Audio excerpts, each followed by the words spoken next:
Bonjour, bienvenue dans ce webinaire. Et désolé pour le petit retard, nous avons eu un problème technique. Donc, vous pourrez poser vos questions par chat pendant le webinaire. Vous en recevrez les slides après. Et donc, pour nos amis italiens qui suivent, per nostri amici italiani che lo seguono, c'è anche una traduzione istantanea. Le webinaire est présenté par moi-même, donc responsable France d'Indicom, par Pascal Lacoste, ingénieur avant-vente et grand expert de la facturation électronique, qui travaille sur la dématérialisation EDI depuis une vingtaine d'années pour des grands groupes aussi bien bancaires qu'automobiles. Et enfin, par Angela Persano, qui est notre responsable de l'externalisation et ancienne DAF de grands groupes, notamment français. Bonjour. Alors, qui est Indicom? Indicom a été fondé en 2001 et c'est un leader de la GED pour commencer. Ensuite, de l'externalisation des processus administratifs et, sujet qui nous intéresse aujourd'hui, de la facturation électronique. Cette dernière est partie en Italie en 2014 pour le B2G, donc pour le business to government, et ensuite en 2019, 7 années avant la France, pour le B2B. Donc, depuis 2025, Indicom France est également présente, et a été créée l'an dernier, afin de servir les clients français. Indicom en chiffres, donc 25 années d'expérience, 500 grands clients, 5000 clients TPE et PME, 120 personnes, 1 milliard de documents archivés numériquement, 150 millions de factures gérées, 4 sites et 2 data centers, notamment à Milan et à Arezzo en Toscane, plus des bureaux dans les villes que vous avez vues. Alors, Indicom a été agréé par la Direction générale des finances publiques comme plateforme agréée en septembre 2024 déjà. Et donc, nous sommes prêts pour offrir à nos clients français des services de facturation et de déclaration électronique.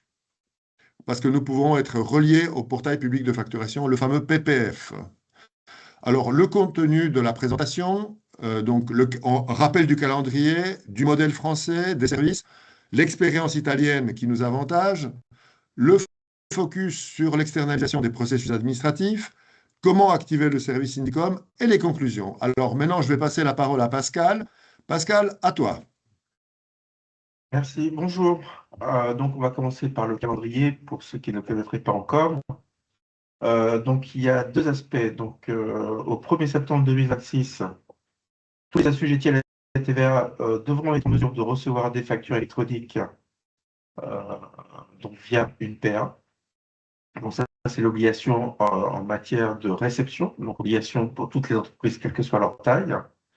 En matière d'émission, septembre 2026 pour les grandes entreprises et les ETI, elles seront dans l'obligation d'émettre leur facture en électronique et de faire la déclaration par voie électronique, ce qu'on appelle le e-reporting. Et pour les autres entreprises, l'obligation en émission rentre en application au 1er septembre 2027, donc pour toutes les TPE et PME.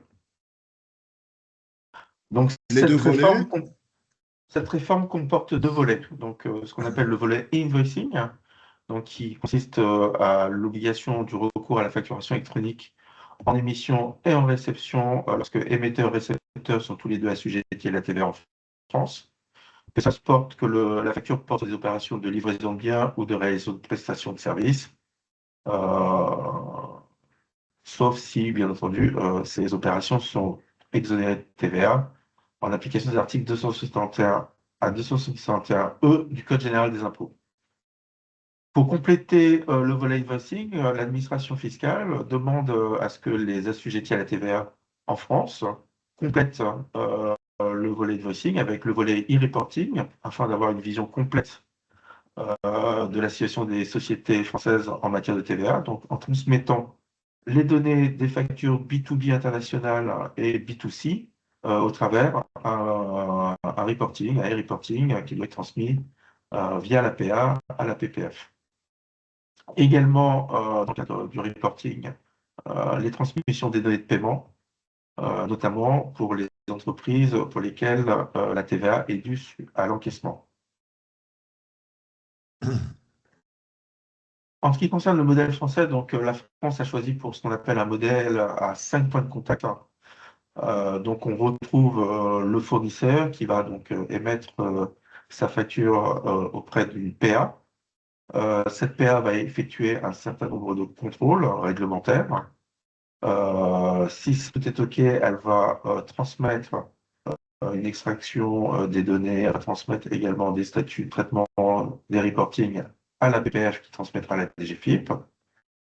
À travers le réseau PayPal ou à travers une liaison point à point, elle va transmettre, la PA du fournisseur va transmettre la facture à la PA du client, qui également effectuera des contrôles réglementaires, mais cette fois-ci pour le compte du client, et ensuite transmettra la facture, la mettra à disposition du client pour qu'il puisse la traiter.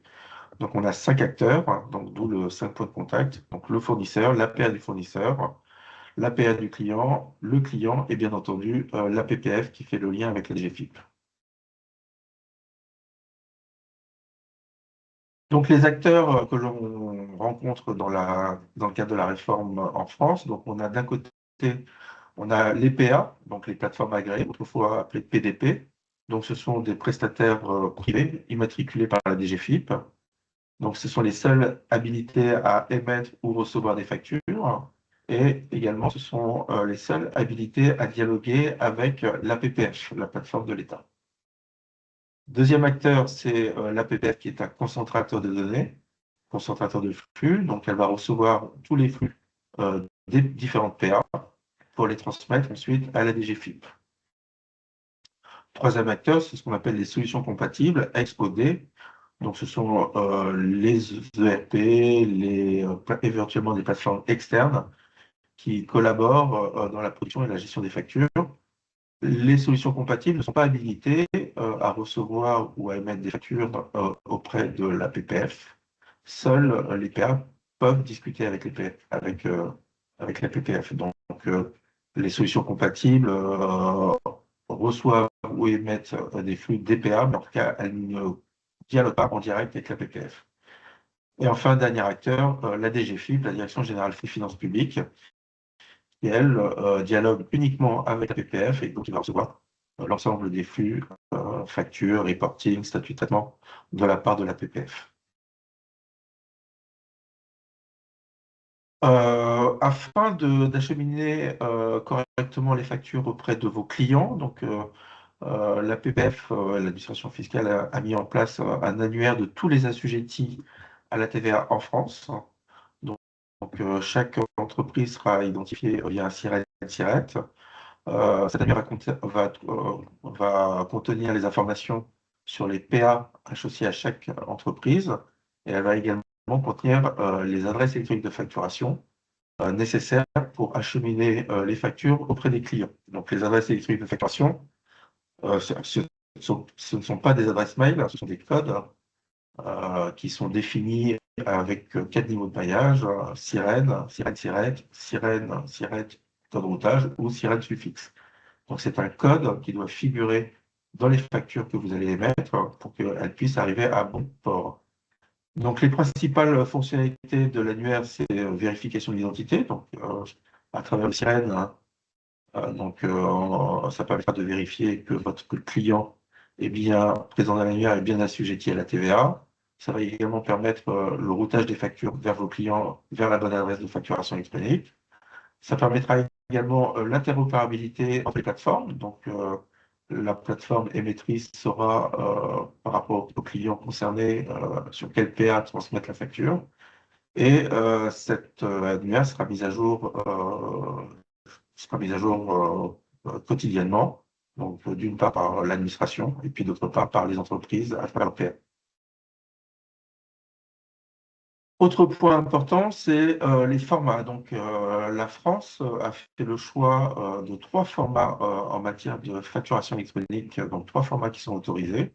L'XML-UBL, le format C2I et le format FactureX, qui est un format hybride qui est constitué à la fois d'un lisible au format PDF A3 et qui contient également les données dans un format XML. Ces trois formats, bien entendu, doivent être compatibles avec la norme européenne et la norme française EN 16931, simple ou étendue. Donc, bien entendu, toutes les PA doivent être en mesure de traiter ces trois formats. En matière d'archivage, on reste sur les mêmes principes qu'autrefois. Donc, les systèmes d'archivage électronique doivent être en mesure de s'assurer de l'intégrité du contenu, de l'authenticité des méthodes et de la lisibilité des documents durant toute la période de conservation. Bien entendu, cette période de conservation peut varier entre 6 et 10 ans, voire même au-delà dans certains secteurs d'activité, comme par exemple le nucléaire, où ça peut aller jusqu'à 100 ans. La facturation électronique ne supprime pas la piste fiable. Donc, vous avez toujours l'obligation d'avoir une piste d'audit fiable, c'est-à-dire être en mesure de produire des processus documentés permanents auprès de l'administration fiscale en cas de contrôle, qui permet de vérifier que chaque facture correspond bien à une prestation de service ou à une livraison de biens en cas de contrôle. Donc, on va maintenant vous présenter le service Indicom en matière de facturation électronique. Donc, le service Indicom repose sur une plateforme centralisée qui s'appelle InHub. Donc, cette plateforme permet de mettre en contact, bien entendu, les fournisseurs avec leurs clients, avec éventuellement, en fonction des pays, des plateformes centrales type PPF en France. Également des intermédiaires, par exemple des sociétés d'expertise comptable qui gèrent la facturation de plusieurs clients.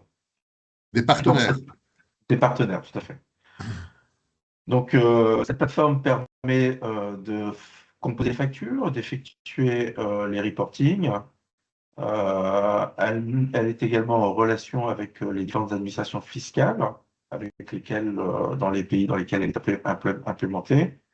Elle permet également de gérer des flux, des intégrations, des formats, que si vous n'êtes pas en mesure d'émettre dans les formats autorisés par les différentes administrations fiscales, donc elle permet de faire de la transformation. C'est une plateforme multilingue, bien entendu, avec un support multilingue et une assistance réglementaire étrangère dans les différents pays dans lesquels elle est implémentée, sachant que InHub s'implante dans tous les pays où la facturation électronique devient obligatoire, donc comme la France ou la Belgique.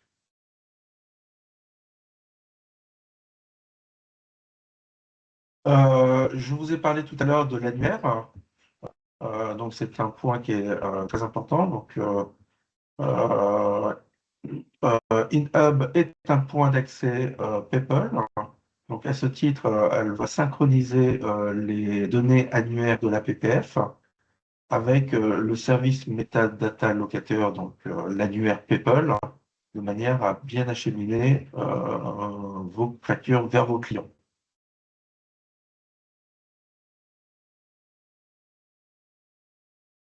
En matière de service, donc là, on est sur le schéma des factures sortantes. Donc, ça veut dire que vous émettez des factures.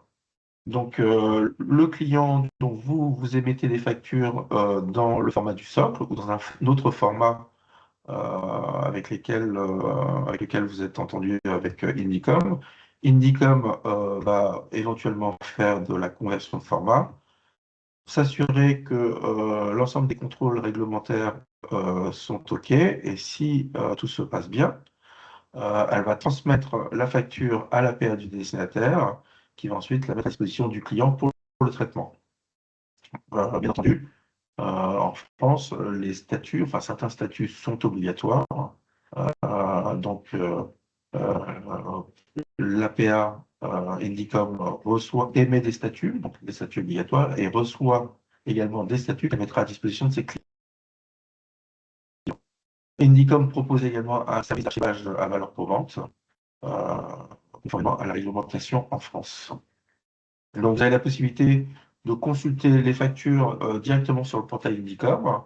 ou alors depuis votre ERP, dans ce cas-là, Indicom envoie des fichiers d'intégration vers votre ERP, votre système comptable, pour que vous puissiez consulter les factures, les statuts de traitement, l'ensemble des documents depuis votre ERP.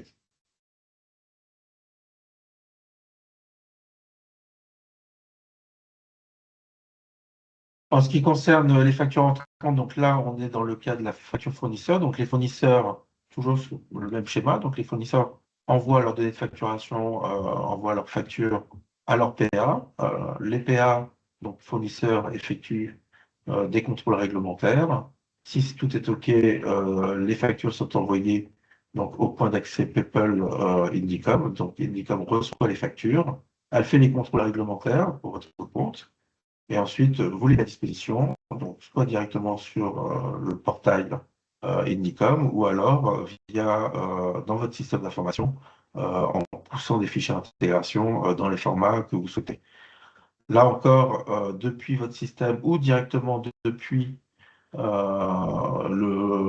portail Indicom, vous avez la possibilité de gérer les statuts, notamment les statuts dits obligatoires, et ces statuts seront bien entendu transmis à vos fournisseurs et transmis également à la PPF lorsqu'ils sont obligatoires.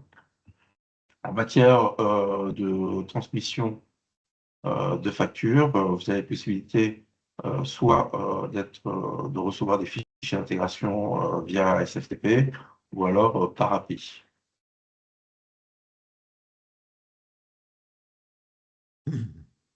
En matière de e-reporting, donc là, en tant que déclarant, donc vous avez la possibilité donc d'envoyer vos reporting donc à la PA Edicom, qui, comme les factures, effectuera les contrôles et ensuite les transmettra auprès de la PPF, qui la transmettra à son tour à la Direction générale des finances publiques. Alors, nous avons une démonstration préenregistrée et c'est là que nous avons un problème technique, c'est que nous n'arrivons pas à vous la passer. Donc, ce que je vous invite plutôt à vous inscrire à une démo personnalisée. Nous ferons très très volontiers des démos personnalisées à tous ceux qui le souhaitent. Vous verrez que la plateforme Inhub, donc multilangue, multipays, est très facile d'usage. Elle est très user-friendly, comme on dit en anglais. Et encore une fois, nous ferons très volontiers des démos à tous ceux qui le souhaitent. Angela, donc l'expérience italienne, est-ce que tu peux nous parler de ce qui s'est passé en Italie en 2019 quand l'Italie a rendu la facturation électronique obligatoire pour les entreprises, pour le B2B? Bien sûr. Merci Christophe. C'est Angela Persano, comme Christophe l'a dit, Business Process Engineering Manager dans Indicom. Ce que Indicom apporte aux entreprises françaises est quelque chose, selon moi, de rare. C'est une expérience réelle, déjà éprouvée. En Italie, comme on l'a déjà dit, mais je le répète, la facturation électronique obligatoire existe depuis 2014 et donc depuis plus de 10 ans, nous accompagnons nos clients italiens sur la dématérialisation des factures, sur la conformité réglementaire, sur la gestion des flux documentaires. Nous avons traversé en effet les phases de mise en œuvre, les ajustements, les montées en charge. Et donc, je peux dire que nous savons ce qui fonctionne. Et aujourd'hui, la France entre dans cette même transition. Les échéances réglementaires approchent et les entreprises ont besoin d'un partenaire qui connaît le chemin. Indicom est ce partenaire. Nous proposons des solutions concrètes de gestion documentaire, archivage, traitement de factures avec une équipe qui a déjà fait ses preuves. C'est ça la chose, selon moi, importante. Et vous n'avez pas essuyé les plâtres. Nous l'avons fait pour vous. Et Et from compliance to business, l'expérience italienne nous a appris une leçon fondamentale que j'aimerais partager avec vous. La facturation électronique ne doit pas être subie comme une contrainte réglementaire, mais est exploitée comme un levier de performance. En Italie, nous sommes passés en effet d'une logique de contrôle fiscal à une logique de données stratégiques. Et dans ce cadre, le format XML est devenu le carburant qui permet d'éliminer les tâches à faible valeur ajoutée. Et surtout, regardez ces chiffres. Une réduction de 40 à 50% des délais d'approbation des factures. Entre guillemets, permettez-moi, conseil des Italiennes aux Français. Et au début, en Italie, l'accueil a été mitigé, voire sceptique. Mais les CFO qui ont réussi la transition sont ceux qui ont bien compris que l'automatisation permettait une fiabilité des données bien supérieure de l'OCR ou supérieure naturellement à la saisie manuelle. Aujourd'hui, la facture électronique est vraiment le socle, je dirais, de notre efficacité opérationnelle. Dans tout ça, mon conseil, ne voyez pas l'utile, voyez la donnée. Mais allons plus dans le détail de la gestion financière pour ce qui concerne le cash flow et la supply chain finance. Ici, nous touchons au cœur de la valeur ajoutée par la trésorerie. En Italie, nous avons constaté que la facturation électronique est devenue un gage de confiance pour les établissements bancaires. Et pourquoi ça? Mais parce que une facture qui est passée par le SDI, qui correspond à votre PPF, est une facture dont l'existence est sûrement incontestable et certifiée surtout par l'État. Et cela élimine le risque de fausse facture ou de double facturation. Et donc, Pour une banque, la facturage et la mobilisation des factures sont plus rapides. tout à fait, sont plus rapides et sont, comment dire, réels, sans risque de fraude, Bien sûr. effectivement.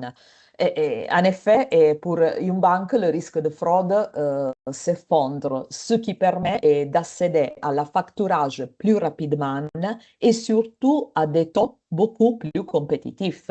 Très bien. Et dans cette façon, vos fournisseurs peuvent mobiliser leurs créances, je dirais, dans un clic, car la plateforme de financement sait en temps réel que la facture est valide. C'est vraiment un levier puissant pour sécuriser la chaîne d'approvisionnement et surtout pour optimiser le BFR, le besoin en fonds de roulement. Quoi dire sur la gestion sémantique? Là aussi, très importante parce que la norme EN 16931 est une norme, je peux dire, technologiquement neutre au niveau logique, mais reconnaît officiellement deux formats XML pour le transport de données, qui sont l'UBL 2.1 et le CII.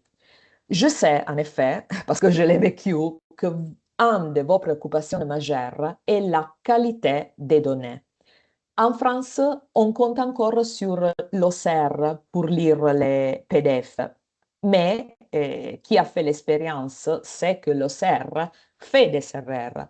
L'OCR a besoin d'un opérateur pour bien marcher. En Italie, la norme EN 16931 en effet a tout changé. Elle a supprimé l'interprétation humaine parce qu'une donnée sémantique est une donnée qui a un sens unique. Un montant n'est plus juste un chiffre, c'est un champ précis que l'ERP comprend nativement. Résultat, zéro erreur de saisie. Mais une autre question à moi très chère, le rapprochement à 3 voies. Au-delà de la conformité, le vrai gain, pour moi, est ici, à ce niveau, l'automatisation du rapprochement à 3 voies, qu'on appelle aussi le freeway matching. En effet, grâce au format XML et à la gestion des métadonnées, nous savons polir automatiquement le bon de commande, le bon de livraison et la facture. Pour vos équipes, cela signifie passer d'un travail de saisie manuel à un travail de supervision. C'est là que se trouve la véritable efficacité financière. En général, la méthode de vérification à 3 facteurs aboutit à 2 issues: l'approbation de la facture ou le signalement d'une anomalie ou d'un manquement. Si les points de contrôle correspondent sur les 3 documents, la facture est déclarée conforme et donc le paiement est autorisé. Si un écart est constaté, le paiement est mis en suspens. Il convient alors de rectifier l'erreur ou de résoudre l'anomalie avant d'approuver à nouveau le document. Puis, on peut procéder au paiement. Là, c'est une invitation pour moi à faire un focus, à faire une question. Sur l'activité de rapprochement à 3 voies, la question est gestion interne ou externalisation du processus. Nous ne comparons pas seulement 2 méthodes de travail. Là, il faut réfléchir qu'il s'agit de 2 méthodes économiques différentes. D'un côté, en effet, nous avons dans le processus interne les coûts fixes et rigides, pouvant atteindre 50 € par facture.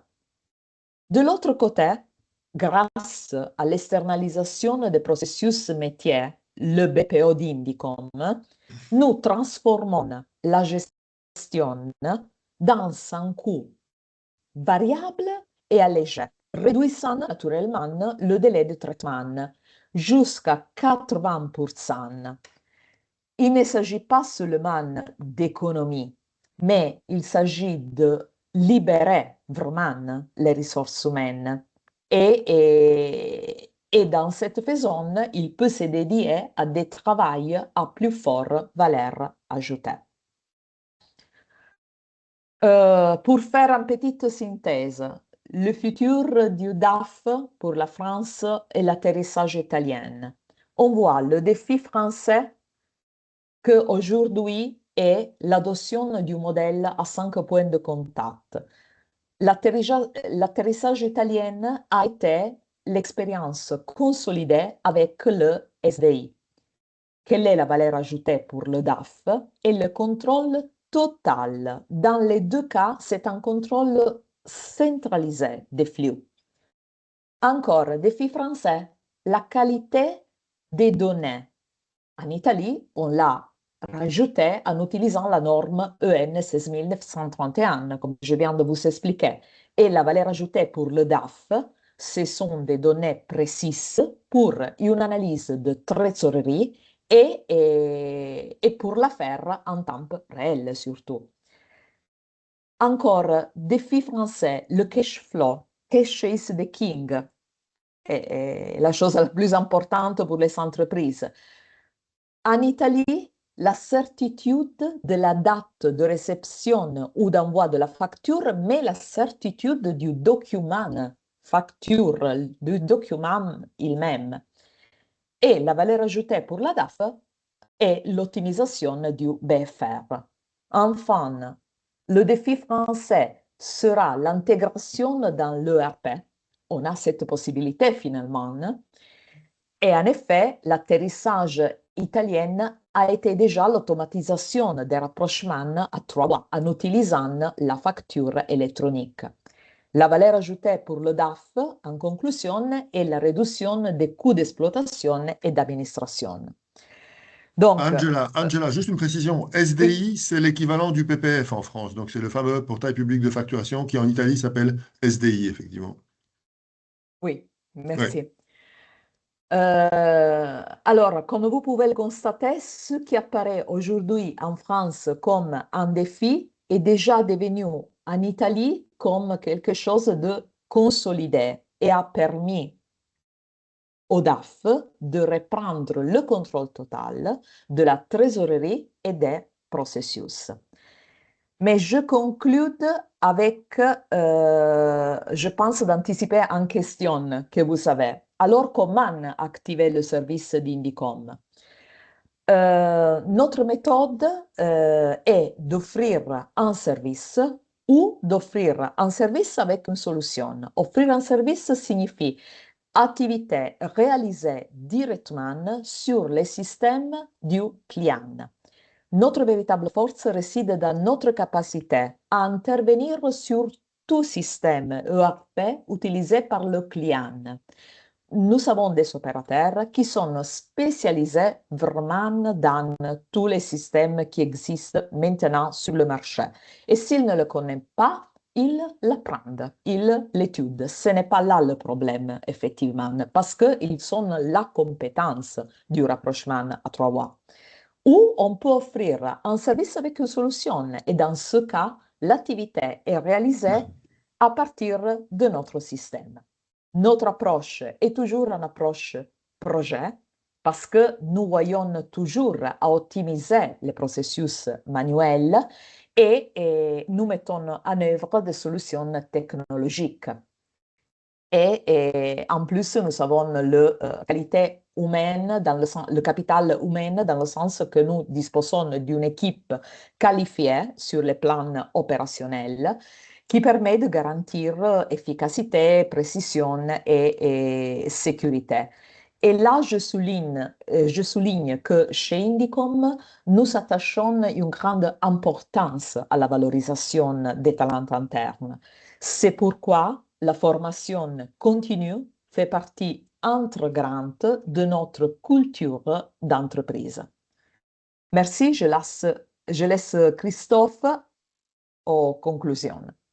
Donc, la conclusion, en fait, c'est que la donnée est un élément vital pour une entreprise, la donnée, les données. Et en intégrant stratégiquement tous les avantages de l'automatisation, nous prenons soin de ces données, de vous, de nos clients. Nous les collectons avec exactitude, les présentons avec clarté et les interprétons avec expertise.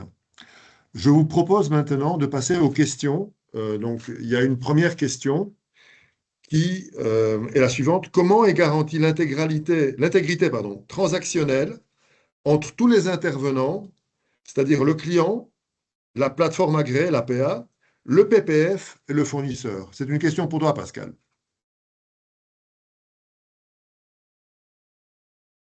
Ton micro. Micro. Alors, L'intégrité, comment? L'intégrité est réalisée.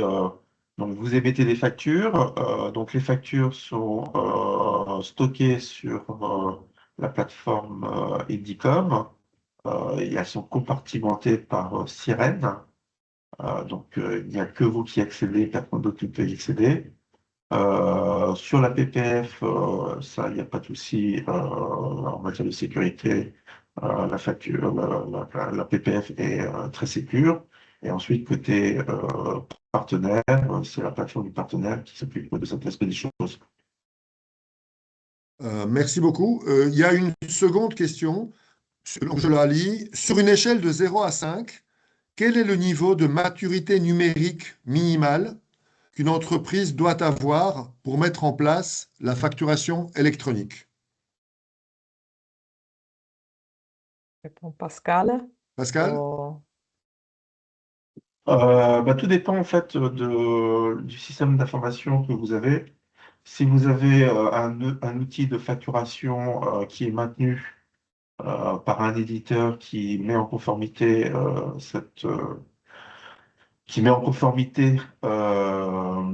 son système de facturation par rapport à la réforme, ça sera très simple. Maintenant, si vous avez assez d'informations dont vous êtes le propriétaire, et c'est à vous de faire cette mise en conformité par rapport à la réforme, les choses seront plus compliquées. Donc, vous devrez vous assurer que vous respectez bien notamment les normes publiées par la FNOR, la Z12012 en matière de facturation électronique et la Z12014 en matière de cas d'usage. Mais dans ce cas-là, je vous propose plutôt de vous rapprocher de Indicom qui pourra vous aider à mettre en conformité le système de facturation. Merci, Oui, Pascal. si J'ai je une peux, question.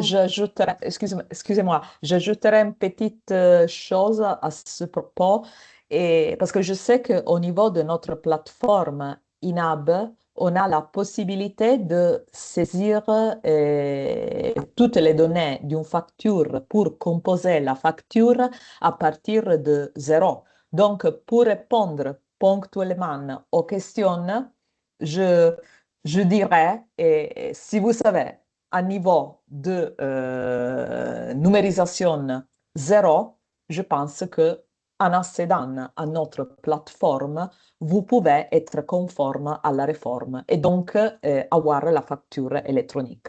Je complète ta réponse, Angela. C'est-à-dire qu'il existe sur InHub la possibilité de saisir manuellement les factures. Voilà. Tout à fait, Alors, tout à fait. j'ai une troisième question. C'est pour toi, Angela. La Ah. maturité numérique des entreprises italiennes est-elle similaire aux entreprises françaises? Je n'ai pas la réponse statistique, mais je pense que le panorama de départ des entreprises italiennes était à l'époque à peu près le même des Français. Mais ce que je peux dire est qu'aujourd'hui, peut-être que le panorama français est plus avancé que l'italienne à l'époque.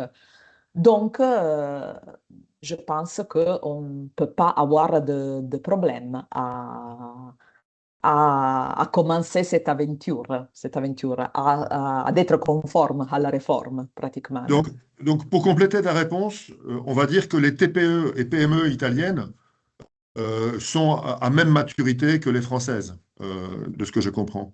Oui, mais à l'époque, ce que je veux dire n'était Oui. pas à même maturité. Selon moi, aujourd'hui, on a quelques avantages par les Français. OK. Ben écoutez, c'est très clair. Je vous remercie. Je vous propose de répondre aux autres questions qui arriveraient par Mhm. mail. Donc, n'ayez crainte, toutes les questions auront leur réponse. Nous avons donc, nous sommes là depuis 45 minutes et je vous propose de mettre fin à ce webinaire en remerciant tout le monde de la participation. Et je vous dis à bientôt. Il y a un autre webinaire dans 15 jours, dans 2 semaines. Merci Merci. beaucoup. Merci, Bonne au journée. Au revoir, revoir. à Au bientôt, revoir, à au bientôt. revoir.